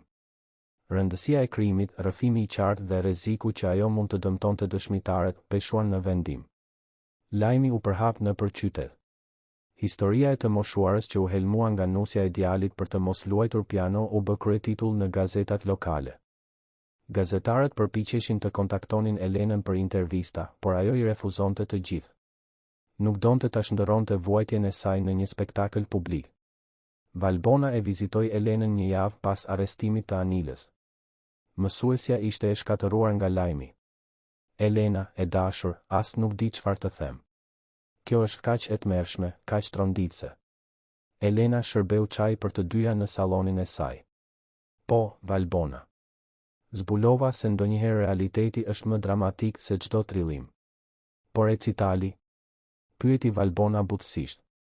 A dëshiron ende të marrësh pjesë? Askush nuk do të të gjykojë nëse dëshiron të heqësh dorë. Elena shikoi pianon duke menduar. Ishte një luftë e brendshme që zgjati me ditë. Një pjesë e saj donte të braktiste gjithçka, të harronte pianon, ta linte pas atë kapitull të dhimbshëm. Por një pjesë tjetër, më e thellë dhe më elastike, refuzonte të dorëzohej. Dua të luaj, tha Elena më në fund, zëri i saj i vendosur. Nuk do të lejoj që ajo që bëri Anila të shkatërrojë ëndrrën time. Kjo do të ishte talia atë të fitonte, edhe nga burgu. Valbona buzëqeshi me krenari. Kjo është nxënësja ime. Atëherë le të punojmë. Ke 3 javë për të qenë gati. Elena rifilloi provat me një vendosmëri të përtërirë. Duart e saj, tani të lira nga helmimi, përgjigjeshin gjithnjë e më mirë. Muzika u bë terapia e saj, streha e saj, mënyra e saj për të përpunuar gjithçka që kishte ndodhur. Çdo notë Claire de Lune mbarte jo vetëm bukuri melankolike, por edhe dhimbje, tejkalim, rezistencë. Ndërkohë, procesi kundër Anilës përparonte. Avokati i saj përpiqej të ndërtonte një mbrojtje të bazuar në çrregullim emocional dhe depresion, por provat ishin dërmuese. Tabletat e gjetura, analiza laboratorike e vitaminave të Elenës, rrëfimi i regjistruar në prani të avokatit të familjes. Anila kishte vullosur fatin e saj. Ardiani ishte i coptuar. E donte gruan e tij, ose të paktën e donte atë që mendonte se ishte ajo. Por nuk mund ta injoronte apo ta falte atë që kishte bërë. Filloi procesin e divorcit dhe kërkoi kujdestarinë e plotë të Besës, diçka që adoleshentja e mbështeste plotësisht. Besa, nga ana tjetër, ishte në terapi intensive, duke përpunuar vite manipulimi amësor dhe traumën e zbulimit se çfarë ishte aftë të bënte e ëma. Terapistja, një grua me përvojë e quajtur doktoresh Anisa, e ndihmonte vajzën të kuptonte se ajo nuk ishte përgjegjëse për veprimet e Anilës, se mund ta donte nënën e saj dhe në të njëjtën kohë të njëjtë gabimet e saj të rënda. Në një nga seancat e përbashkëta të terapisë familjare që bënin Ardiani dhe Besa, u shfaq tema e pianos. Besa, a luan ende? Pyeti terapistja. Adoleshentja tundi kokën. E lash. Nuk mundem më. Sa herë që shoh pianon, kujtoj obsesionin e mamit tim se si më detyronte. Po sikur të përpiqeshe të jepje një kuptim të ri pianos? Sugjeroi doktoresh Anisa. Po sikur, në vend që të ishte simboli i presionit që nëna jote ushtronte mbi ty, të bëhej simboli i zgjedhjes tënde? Mund të vendosje të luaje kur të doje, si të doje, pa pritshmëri. Ose mund të vendosje të mos luaje më, dhe edhe kjo do të ishte e vlefshme. Besa i mendoi fjalët. Ndoshta një ditë. Por jo tani. Ardiani e mbështeti të bijën. Nuk ke nevojë të bësh asgjë që nuk dëshiron, Besa. Kur më? 2 javë para recitalit, Elena pati një vizitë të papritur. Ishte Marku, vëllai i vogël i Anilës, i cili erdhi nga Durrësi posaçërisht për të biseduar me të. Marku ishte një burr 35 vjeçar, mjek, i martuar dhe baba i 2 fëmijëve. Ndryshe nga motra e tij, ishte i ekuilibruar dhe i dhëmbshur. Zonja Elena, e di që nuk kam të drejtë të kërkoj asgjë, por a mund të flas me ju për disa minuta? Elena, fillimisht hezituese, pranoi. Ata u ulën në verandën e shtëpisë, me pamje nga kopshti i mirë mbajtur. Dua të kërkoj falje në emër të familjes sime, filloi Marku. Ajo që bëri motra ime është e pafalshme. Prindërit e mi janë të shkatëruar. Të gjithë jemi.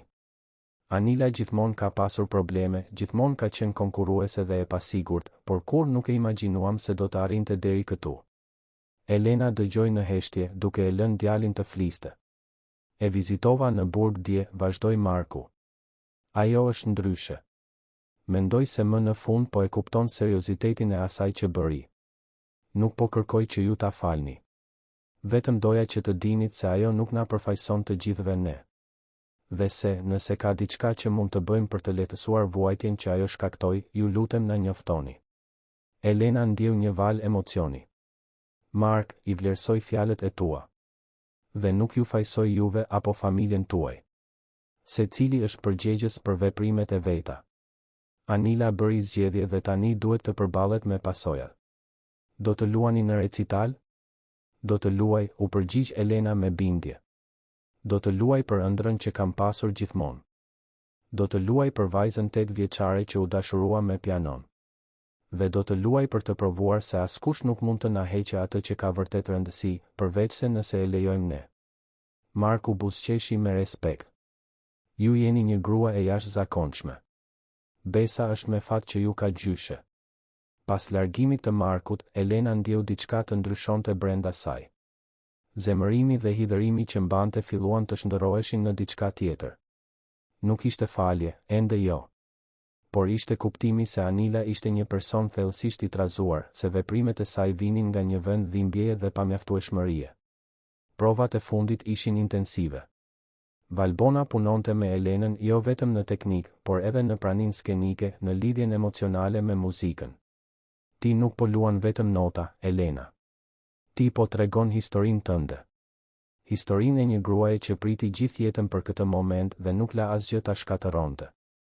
Elena praktikonte me orë të tëra në ditë, ndonjëherë e shoqëruar nga Besa, e cila thjesht ulej në sallon dhe dëgjonte.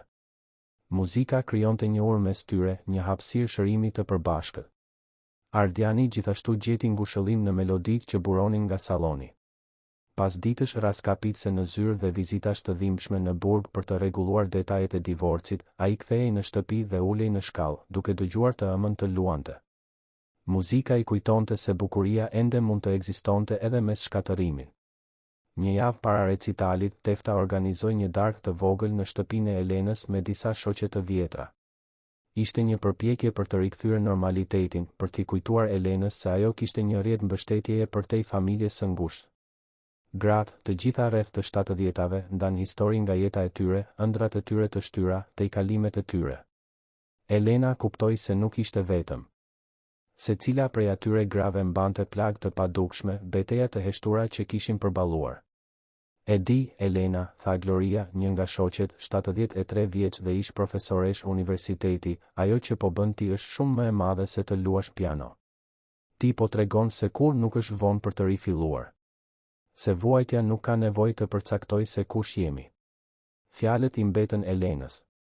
Ajo po bënte më shumë se të realizonte një ëndër personale. Po bëhej simbol i rezistencës dhe qëndrueshmërisë, veçanërisht për gratë e brezit të saj që aq shpesh kishin qenë të detyruara t'i linin dëshirat e tyre në plan të dy. 3 ditë para recitalit, Elena mori një letër. Ishte nga Anila, e dërguar nga burgu. Ardiani ja solli me hezitim, pa e ditur nëse ëma do të donte ta lexonte. Elena mori zarfin dhe shkoi në dhomën e saj. U ul në koltukun pranë dritares dhe e hapi letrën me duar që i dridheshin lehtë. Kaligrafia ishte e Anilës, por fjalët dukej se vinin nga dikush tjetër. Elena, fillonte letra, nuk pres që ta lexosh këtë. Nuk pres që të më falësh. Nuk e meritoj faljen. Por duhet të them disa gjëra, qoftë edhe vetëm për t'i hequr nga gjoksi im. Të kisha zili. Jo vetëm për pianon, por për gjithçka. Për mënyrën se si Ardiani të do pa kushte. Për marrëdhënien e natyrshme dhe të lehtë që ke me Besën. Për paqen që duket se ke me veten. Unë kur nuk e kam pasur këtë. Gjithmonë jam ndier e pamjaftueshme, gjithmonë duke pasur nevojë të provoja diçka. Prindërit e mi ishin kërkues, kur të kënaqur me asgjë që bëja. E mbarta këtë në jetën e rritur, duke u përpjekur dëshpërimisht të isha perfekte, të bëja gjithçka siç duhet. Kur ti fillove të luaje piano dhe merrje gjithë ato lëvdata, diçka brenda meje u thye. Nuk ishte e drejtë. Unë kisha investuar vitet e Besa, duke u përpjekur ta bëja atë gjithçka që unë nuk arrita të isha. Dhe pastaj shfaqesh ti, fillon nga zeroja dhe merr njohje që unë kur nuk e pata. Zilia më konsumoi. E di që kjo nuk justifikon asgjë. Asgjë nuk justifikon atë që bëra. Të helmoja ishte mizore, e llogaritur, e pafalshme. U përpoqa të shkatëroja ëndrrën tënde sepse nuk arrija të përballoja frustrimin tim. Dhe duke bërë këtë, shkatërova jetën time, martesën time, marrëdhënien time me vajzën time. Tani, ulur në këtë qeli, kam kohë me bollëk për të menduar. Dhe kuptoj se problemi kur nuk ishe ti gjithmonë isha unë. Pasiguria ime, nevoja ime e sëmur për vlerësim, paftësia ime për të ndjerë lumturi të vërtet për arritjet e të tjerëve. Nuk po kërkoj falje. Vetëm doja që të dinit se i njoh gabimet e mia dhe doja që të luaje në recital. Luaj për veten, për ëndrrën tënde, për vajzën që gjithmonë donte të bënte muzikë. Luaj dhe i e lumtur. Ti e meriton. Letra mbaronte pa një nënshkrim formal, vetëm inicialet AME. Elena e palosi letrën dhe e ruajti në sirtar. Nuk dinte si ndihej në lidhje me ato fjalë. Një pjesë e saj e shihte letrën si një përpjekje për manipulim, për të fituar simpati. Një pjesë tjetër pranonte se ndoshta kishte pendim të vërtet aty. Por pavarësisht se cila ishte e vërteta, Elena e dinte se shërimi i saj nuk varej nga Anila. Varej nga vetja e saj. Natën para recitalit, Elena mezi fjeti. Ankthi ishte i përzier me entuziazëm, frika me vendosmëri.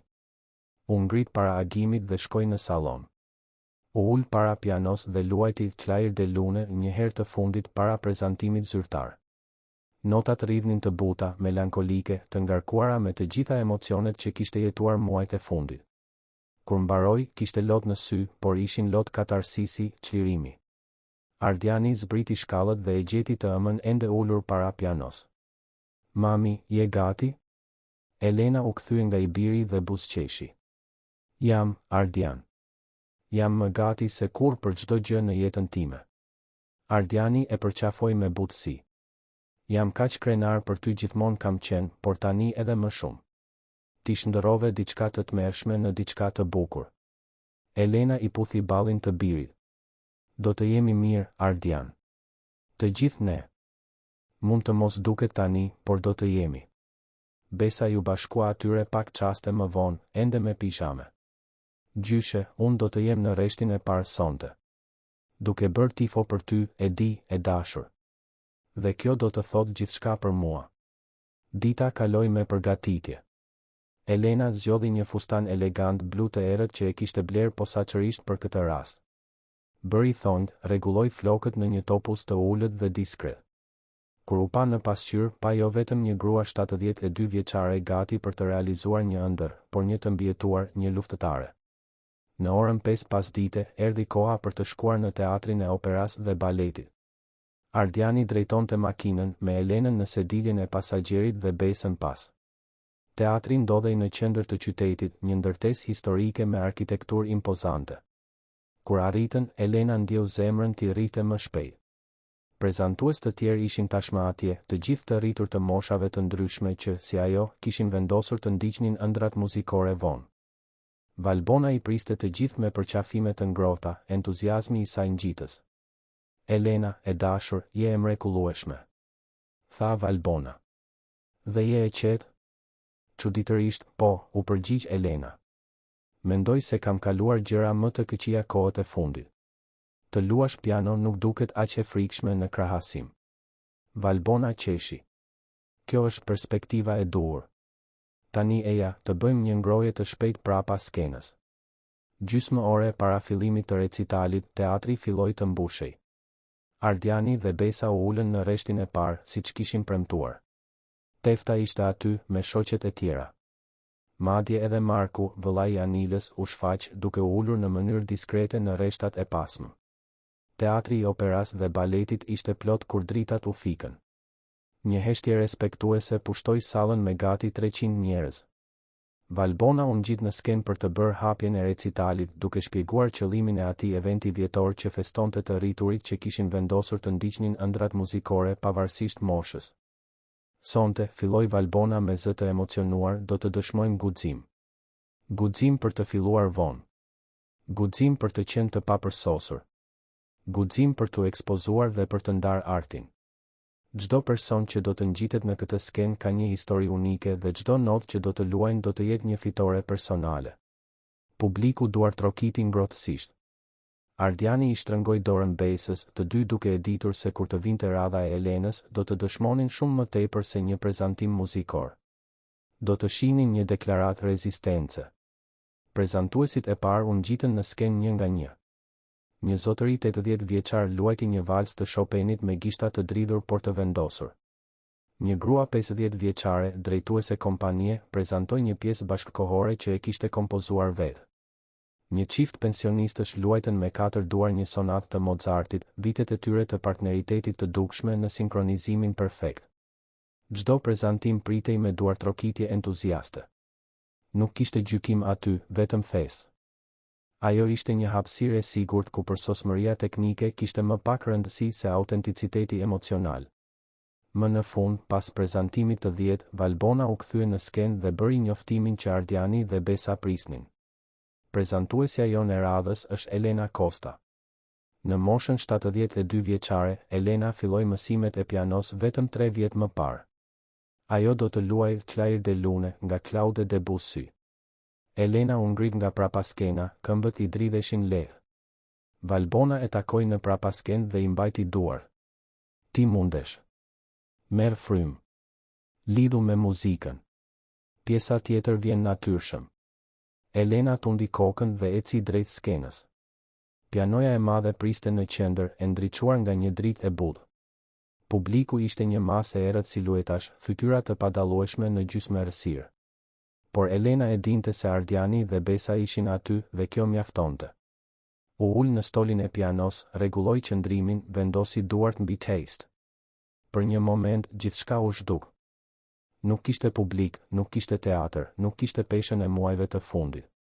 Kishte vetëm atë dhe instrumentin, gati për të treguar një histori përmes muzikës. Notat e para të Clair de Lune kumbuan në për teatr. Të buta, delikate, si pika shiu që bien në një liçen të qetë. Elena mbylli syt dhe u la të rëmbehej. Gishtat e saj lëviznin mbi test me një lehtësi që nuk e kishte provuar kur më parë. Nuk po mendonte për teknikën, për qëndrimin, për asgjë që Valbona i kishte mësuar. Thjesht po ndjente. Muzika rrifte prej saj sikur të kishte qenë gjithmonë aty, duke pritur të çlirohej. Çdo notë mbarte kujtime. Vajza 8 vjeçare që shite atë prezantim në kishë. Mësuesja e re që e ruante ëndrrën në heshtje. Eveja që më në fund kishte kohë për veten. Nxënësja e përkushtuar që zbulonte gëzim në çdo shkallë të zotëruar. Viktima e helmimit që luftoi për ta mbajtur ëndrrën gjallë. E mbietuara që vendosi të mos lejonte të shkatërrohej. Lotët rridhnin nëpër fytyrën e Elenës ndërsa luante, por ajo nuk ndaloi. Muzika ishte katarsis, ishte shërim, ishte çlirim. Ishte gjithçka që kishte ruajtur për 72 vjet që më në fund po gjente shprehje. Në publik, Ardiani qante hapur. Besa i mbante krahun, edhe ajo me sy të përlotur. Tefta dhe shoqet e tjera të Elenës ishin të emocionuara. Edhe njerëz që nuk e njihnin Elenën, që nuk e dinin historinë e saj, ndjenin diçka të thellë në muzikën që ajo luante. Kishte një cilësi transcendentale në atë prezantim, diçka që shkonte përtej notave në partiturë. Valbona, duke parë nga prapaskena, buzëqeshte përmes lotëve. Në 40 vjet duke dhënë mësim pianoje, ajo kishte parë qindra prezantime, por pak e kishin prekur aq thellë sa ai. Elena nuk po luante vetëm mirë, po luante të vërtetën. Pjesa arriti kulmin e saj emocional. Notat u bën më intensive, më urgjente, si valë që rriten para se të thyen në breg. Elena ishte plotësisht e zhytur, trupi i saj lëvizte lehtë me muzikën, çdo fibër e qenies së saj e përkushtuar ndaj atij momenti.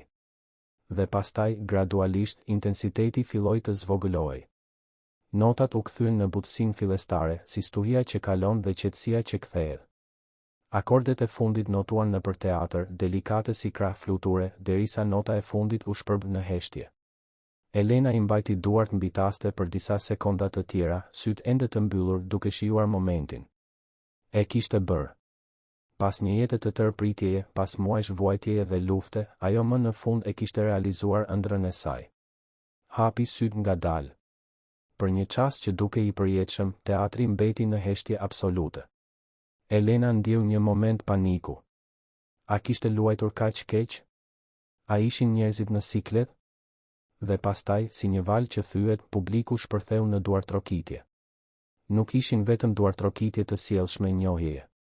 Ishte një ovacion në këmbë, i zhurmshëm, i emocionuar. Njerëzit bërtisnin bravo, fishkëllenin, përplasnin këmbët. I gjithë teatri ishte në këmbë, duke festuar jo vetëm një prezantim muzikor, por një histori të kalimi dhe guximi. Elena u ngrit nga pianoja, këmbët gati sa nuk i dështuan. Bëri një përkulje të dridhur, lotët tani rridhnin lirshëm. Shikoi në rreshtin e parë dhe pa Ardianin dhe Besën duke duartrokitur me zjarr, fytyrat e tyre shkëlqenin nga krenaria dhe dashuria. Valbona u ngjit në skenë dhe e përqafoi Elenën gjallë. Publiku vazhdonte të duartrokiste. Kur më në fund duartrokitjet filluan të zvogëloheshin, Valbona mori mikrofonin. Zonja dhe zotërinj, tha ajo me zë të emocionuar, sapo dëshmuam diçka shumë të veçantë. Elena jo vetëm që luajti piano sonte. Ajo na tregoi se çfarë do të thotë të mos heqësh dorë kur nga një ëndër. Ajo na kujtoi se jemi më të fortë se sa imagjinojmë. Se pengesat, sa do të mëdha, nuk kanë nevojë të na përcaktojnë. Elena, faleminderit që ndave muzikën dhe shpirtin tënd me ne. Publiku duartrokiti përsëri. Elena, ende në skenë, shikoi gjithë ata njerëz dhe ndjeu diçka të hapej në gjoksin e saj. Nuk ishte vetëm realizim personal. Ishte lidhje njerëzore. Ishte konfirmimi se udhëtimi i saj, vuajtja e saj, fitoria e saj, kishin kuptim përtej vetes së saj. Kur më në fund doli nga skena, u prit me përqafime të ngrohta nga prezantuesit e tjerë. Të gjithë donin ta uronin, të ndanin se si prezantimi i saj i kishte prekur. Elena falenderonte çdo fjalë, çdo gjest, duke u ndier e mbështjellë në një val dashurie dhe mbështetjeje. Pas recitalit, pati një pritje të vogël në hollin e teatrit. Ardiani dhe Besa e gjetën Elenën menjëherë. Ardiani e përqafoi të ëmën me aq forcë sa gati e rrëzoi. Mami, ishe e mahnitshme. Perfekte. Nuk kam fjalë. Besa e përqafoi gjyshen më pas.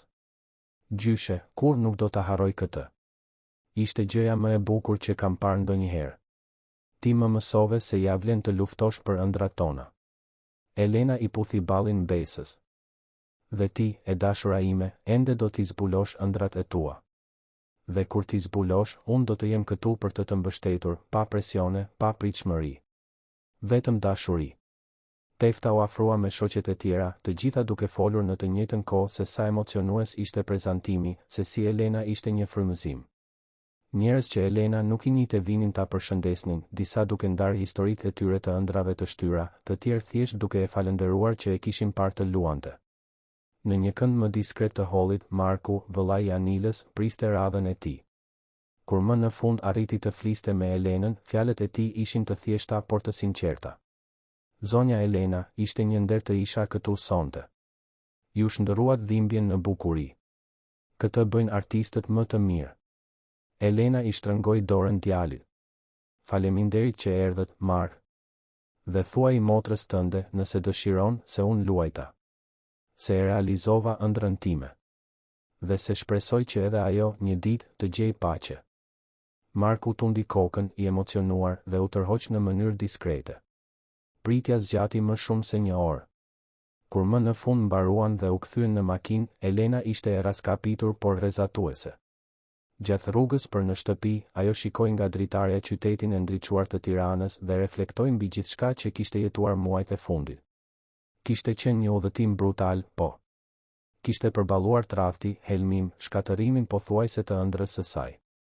Por gjithashtu kishte zbuluar forca që nuk e dinte se i posedonte. Kishte thelluar marrëdhënien e saj me të birin dhe Mbesën. Ishte bërë simbol i rezistencës jo vetëm për veten, por për të gjithë ata që e njihnin. Në ditët pas recitalit, Elena mori 10 mesazhe nga njerëz që kishin qenë të pranishëm ose që kishin dëgjuar për prezantimin. Disa ishin nga të njohur, të tjerë nga të huaj të plodh. Të gjithë ndanin se si historia e saj i kishte frymëzuar të ndiqnin ëndrat e tyre të harruara. Një mesazh në veçanti e preku Elenën thellësisht. Ishte nga një grua 60 vjeçare që shkruante: Zonja Elena, e pash prezantimin tuaj. Prej 30 vjetësh mbaj një kitar në dollap, duke ëndërruar të mësoj të luaj. Kur nuk pata guxim të filloja. Sot, e frymëzuar nga ju, u regjistrova në mësime muzike. Faleminderit që më treguat se kur nuk është vonë. Elena ju përgjigj çdo mesazhi me dashuri, e vetëdijshme se udhëtimi i saj ishte bërë më i madh se vetja e saj. Procesi kundër Anilës vazhdoi rrjedhën e tij ligjore. 3 muaj pas recitalit, u zhvillua gjyqi.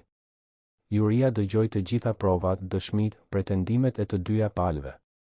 Mbrojtja u përpoq të argumentonte për aftësi të zvogëluar për shkak të çrregullimit mendor, por ekspertët konkluduan se Anila e dinte saktësisht se çfarë po bënte kur helmoi vjehrën. Elena u thirr për të dëshmuar. U ul në bankën e dëshmitarëve dhe ju përgjigj të gjitha pyetjeve me ndershmëri dhe dinjitet. Kur prokurori e pyeti se si e kishte prekur helmimi, ajo tha: pothuajse ma shkatërroi ëndrrën. Pothuajse ma hoqi gëzimin e të bërit muzikë.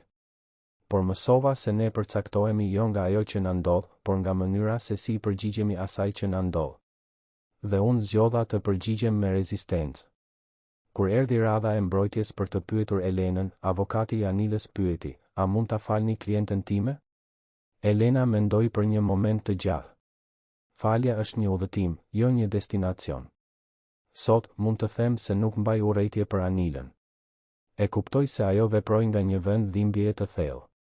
Por falje e plot? Ndoshta një ditë. Ende jo. Anila ishte e pranishme në gjykatë, e veshur me rroba të thjeshta, fytyra pa grim, duke u dukur vite më e vjetër se sa ishte në të vërtetë. Kur shikoi Elenën, kishte diçka në sytë e saj që Elena e interpretoi si pendim të vërtetë. Por disa veprime mbartin pasoja që shkojnë përtej pendimit. Juria diskutoi për 6 orë. Kur u kthye me vendimin, tensioni në gjykatë ishte i prekshëm. Anila u shpall fajtore për helmim me dashje. Gjykatësja, duke dhënë dënimin, ishte e qartë dhe e prerë. Zonja Anila, tha magjistratja, veprimet tuaja ishin të llogaritura, mizore dhe të motivuara nga ndjenja të ulta. Ju helmuat një person të pambrojtur nga familja juaj, dikë që ju besonte. U përpoqët të shkatëronit ëndrrën e një të moshuare për zili të pastër. Kjo gjykatë nuk mund t'i toleroj akte të tilla. Ju dënoj me 4 vjet heqje lirje në regjim të mbyllur, përveç dëmshpërblimit për viktimën për dëmet e shkaktuara. Ardiani, i ulur në sallën e gjyqit, fshehu fytyrën në duar. Besa qau në heshtje. Elena mbeti e qetë, duke e ditur se drejtësia ishte vënë në vend, edhe pse nuk sillte kënaqësi, vetëm mbyllje. Anila u dërgua përsëri në burg. Divorci nga Ardiani u finalizua javë më vonë. Ai mori plotësisht kujdestarinë e besës dhe filloi ngadalë të rindërtonte jetën e tij. Terapia e ndihmonte të përpunonte tradhtin, të kuptonte shenjat që kishte injoruar, të falte veten për verbërinë e tij. Besa lulëzoi në muajt në vijim. E lirë nga presioni amësor, zbuloi interesa të reja. Filloi të shkruante poezi, diçka që gjithmonë kishte dashur ta bënte, por kur nuk kishte pasur guxim. Përmbledhja e saj e parë me poezi, të shkruara mbi qëndrueshmërinë dhe tejkalimin, ju dedikua gjyshes. Elena vazhdoi mësimet e pianos me Valbonën. Mori pjesë në 2 recitale të tjera vitin pasues, çdo herë duke luajtur me më shumë besim dhe thellësi. Por përtej kësaj, filloi një projekt vullnetar. Një herë në javë, shkonte në një azil në Tiranë dhe luante piano për banorët e moshuar atje. Shumë prej tyre, si ajo, kishin shtyrë ëndrat gjatë gjithë jetës.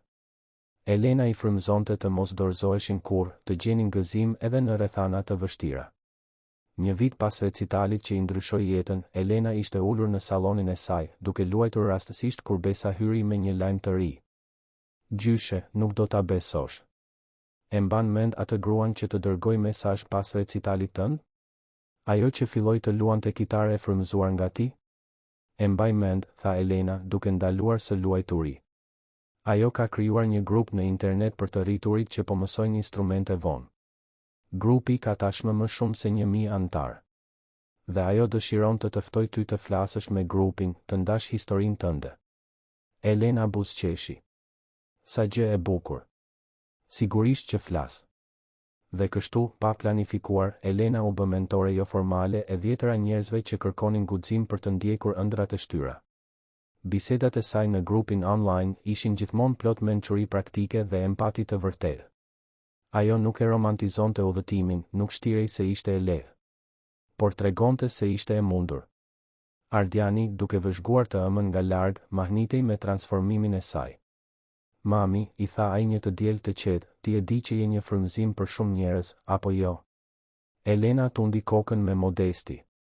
Unë vetëm bëra atë që duhej të bëja. Vazhdova të luftoja. Jo, këmbënguli Ardiani. Ti bëre shumë më tepër se kaq. Ti shndërrove dhimbjen tënde në diçka që ndihmon njerëzit e tjerë. Kjo është e jashtëzakonshme. Elena e përqafoi të birin. Ardian, mësova se vuajtja mund të na shkatërroj ose të na transformoj. Varet nga zgjedhjet që bëjmë. Unë zgjodha të transformohem. Dhe ti gjithashtu e bëre këtë. Shiko si je rritur, si po bëhesh një baba më i mirë për Besën, si po i lejon vetes të ndjesh dhe të shërohesh. Ardiani buzëqeshi. Mësova nga më e mira. 2 vjet pas ngjarjeve që tronditën familjen Kosta, Elena po jepte një leksion në një universitet lokal mbi artin, tejkalimin dhe plakjen aktive. Salla ishte plot me njerëz të gjitha moshave. Në fund, një vajzë e re rreth të 20-tave ngriti dorën. Zonja Elena, sikur të mund të ktheheshit në kohë, a do të kishit filluar të luanit piano më herët? Elena mendoi për një moment. Është josh se të thuash po. Të mendosh për gjithë vitet që mund t'ja kisha kushtuar muzikës. Por e dini, nuk do të ndryshoja asgjë. Sepse ishte pikërisht pritja, pikërisht të kisha jetuar një jetë të tërë para se të filloja, që i dha thellësi muzikës sime. Çdo notë që luaj tani mbart 72 vjet përvojë, gëzim, dhimbje, dashuri. Kjo nuk ka çmim. Salla Duart Trokiti. Vajza e re buzëqeshi, e kënaqur me përgjigjen. Pas leksionit, ndërsa kthehej në shtëpi, Elena reflektoi mbi atë pyetje. Ishte e vërtetë. Ajo nuk do të ndryshonte asgjë. As edhe vuajtjen e shkaktuar nga Anila. Sepse gjithçka, absolutisht gjithçka, kishte kontribuar në atë që ishte bërë. Dhe asaj i pëlqente se kush ishte tani. Anila po vuante dënimin në burg. Besa e vizitonte her pas here, duke mbajtur kontakte të kufizuara. Anila ishte në trajtim psikiatrik intensiv në burg dhe, sipas raporteve, po bënte progres real në kuptimin dhe punimin e çështjeve të saj. Nëse do të kishte një pajtim familjar në të ardhmen, askush nuk e dinte. Por dera nuk ishte plotësisht e mbyllur. Elena, nga ana tjetër, kishte gjetur paqe. Jo llojin e paqes që vjen nga mungesa e problemeve, por paqen e thellë që vjen nga të kesh përballuar më të keqen dhe të kesh mbijetuar, nga të kesh pasur ëndrrën pothuajse të shkatëruar dhe ta kesh realizuar gjithsesi, nga të kesh zbuluar forcë që nuk e dije se e posedoje. 3 vjet pas atij recitali të paharrueshëm, në një mëngjes pranvere saktësisht si ai kur gjithçka filloi, Elena u zgjua dhe shkoi në sallon. U ul para pianos dhe thjesht e shikoi instrumentin për një moment të gjallë. Ajo piano e madhe madhështore që Ardiani ja kishte dhuruar, që kishte qenë skena e kaq shumë drame dhe kaq shumë bukurie. Vendosi duart mbi Taste, tani plotësisht të shëruara, më të forta dhe më të afta se kurrë. Dhe filloi të luante. Jo Flyer de Lune këtë herë, por një pjesë të re që Valbona ja kishte mësuar. Notat mbushën shtëpinë, duke zgjuar butësisht Ardianin dhe Besën. Nga kati i sipërm, ata dëgjuan muzikën dhe buzëqeshën. Ai tingull ishte kolona zanore e mëngjeseve të tyre tani. Tingulli i qëndrueshmërisë, i tejkalimit, i dashurisë që vazhdon pavarësisht gjithçkaje. Besa zbriti dhe ul në divan, duke vëzhguar gjyshen të luante. Gjyshe, pyeti kur Elena mbaroi pjesën, a je e lumtur? Elena u kthye nga mbesa, fytyra e saj e ndriçuar nga drita e mëngjesit që hynte përmes dritareve. Jam, e dashur. Sinqerisht e lumtur. Jo sepse gjithçka është perfekte, por sepse mësova se lumturia nuk vjen nga rrethanat perfekte. Vjen nga brenda, nga aftësia jon për të gjetur bukuri edhe mes vështirësive, për të vazhduar të ëndërrojmë edhe kur gjithçka duket e humbur. Besa e përqafoi gjyshen. Kur të rritem, dua të bëhem si ti, Elena qeshi butësisht. Jo, bija ime. Ti do të bëhesh më mirë. Do të jesh vetvetja, me historinë tënde, ëndrat e tua, forcën tënde. Dhe unë do të jem këtu për të parë të shkëlqesh. Dhe kështu, në atë shtëpi në Tiranë, në zonën e bllokut, jeta vazhdoi. E shënuar nga plag, por edhe nga shërimi. Nga humbje, por edhe nga zbulime. Nga vuajtje, por edhe nga gëzim i thellë. Elena vazhdoi të luante piano, të jepte leksione, të frymëzonte njerëz. Ardiani rindërtoi jetën e tij, duke mësuar të besonte përsëri, të donte në një mënyrë më të ndërgjegjshme. Besa lulëzoi në adoleshencën e saj dhe më pas në jetën e rritur, duke mbajtur gjithmonë mësimet e qëndrueshmërisë që kishte mësuar nga gjyshja. Dhe pianoja, ai instrument madhështor që ishte katalizator i kaq shumë dhimbjeje dhe kaq shumë bukurie, vazhdoi të tingëllonte nëpër shtëpi. Çdo notë një kujtim se jemi të aftë për shumë më tepër se sa imagjinojmë. Çdo akord një festë e forcës njerëzore. Çdo melodi një provë se ëndrat, sado të vona, gjithmonë ja vlen të ndiqen. Sepse në fund, ne nuk përcaktohemi nga ajo që na ndodh. Ne përcaktohemi nga mënyra se si zgjedhim të përgjigjemi. Dhe Elena Costa, ajo e moshuar 72 vjeçare që gati ju shkatërua ëndra, zgjodhi të përgjigjej me muzikë, me guxim, me refuzimin absolut për t'u lënë të thyej. Dhe kjo zgjedhje bëri gjithë ndryshimin. Fundi i historisë. Të dashur dëgjues, shpresojmë që historia e Elenës t'ju ketë prekur zemrën. Nëse u emocionuat me udhëtimin e tejkalimit të kësaj gruaje të jashtëzakonshme, lini pëlqimin tuaj, abonohuni në kanal dhe na tregoni në komente se çfarë ju preku më shumë në këtë histori.